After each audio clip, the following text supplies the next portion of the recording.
خیموں میں سنی گئی یا ابتا، بابا جان سیدہ زینب بنت فاطمہ بولی، بھائی سے علی اکبر کی آواز ہے، جا کے دیکھیں کیا ہوا۔ حسین علی اکبر کے پاس جاتے، امام ابن عساکر لکھتے ہیں ان کو وہ زمین پر تھے اور ان کے سینے مبارک میں نیزہ پیوست ہو چکا تھا۔ عرض کیا بابا جان یہ نیزہ نکال دے، تکلیف دیتا ہے، پھر لڑنا چاہتا ہوں۔ حسین نے علی اکبر کو گود میں لیا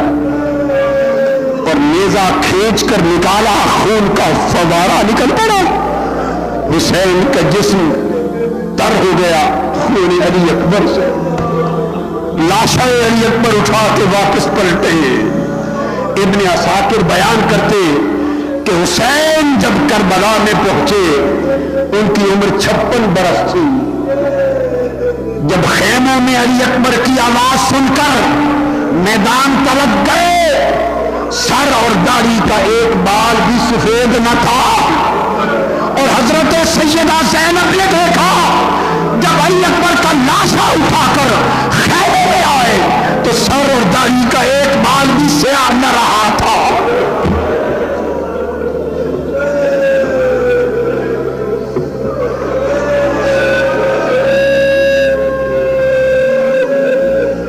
اب بیمار زید و زین العابدین رہ گئے ہیں، حکم تھا زین العابدین ان بیویوں شہزادیوں کا قافلہ لے کر مدینہ تک لے جانا ہے، ادھر رہو۔ اور پھر میرے بیٹے نے، میرے اماموں نے تیری سوچ سے آنا ہے، تم نہ جاؤ۔ پھر اور کچھ نہ بچا، علی اصغر رہ گیا۔ وقت آیا کہ علی اصغر کی جان بھی جان آخری کے سپرد ہوئی۔ حسین نے دائیں بائیں دیکھا کہ ہے کوئی اصحاب حسین میں سے، وہ جو کئی آوازیں آتی تھی کہ مجھے موقع دے، اب کوئی پکارنے والا نہ تھا۔ اصحاب حسین جانثاران حسین کے لاشیں ہر طرف بکھرے پڑے تھے۔ امام علی نے کہا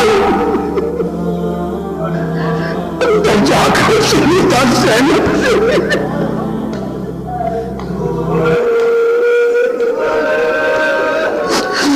فرمایا بہن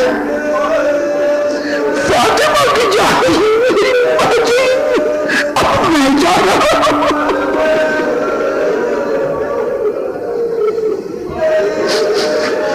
میں جا رہا ہوں، نانا کے دل کو زندہ کر، پلٹ کے نہیں آؤں گا۔ یہ سکینہ ہے، یہ چھوٹی چھوٹی شہزادیاں ہے، یہ قافلہ تو لے کے جاتا۔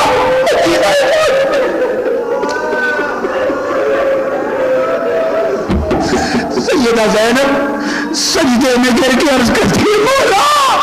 میرے بھائی حسین کو کامیاب کرنا، سرخرو کرنا۔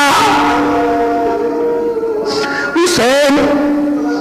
امامہ مصطفیٰ پہن کر، لبادہ مصطفیٰ پہن کر، سیف مصطفیٰ تھام کر گھوڑے پر سوار ہوتے،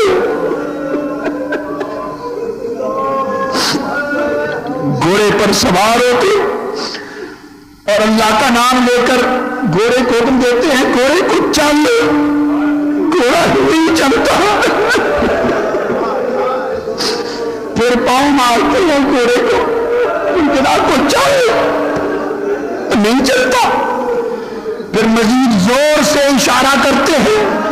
پاؤں مبارک مارتے ہیں گھوڑے پر، مارتے ہیں تلوار لگانے کھینچ کر چل، گھوڑا نہیں چلتا، ہر بار نیچے کی طرف دیکھتا ہے۔ حسین سمجھ گئے، گھوڑے سے نیچے اترے کہ دیکھوں ماجرا کیا ہے۔ چھوٹی شہزادی سکینہ گھوڑے کی ٹانگوں سے لپٹ کر کھڑی ہے، کہتی ہے گھوڑے میرے بابا کو نہ لے جا۔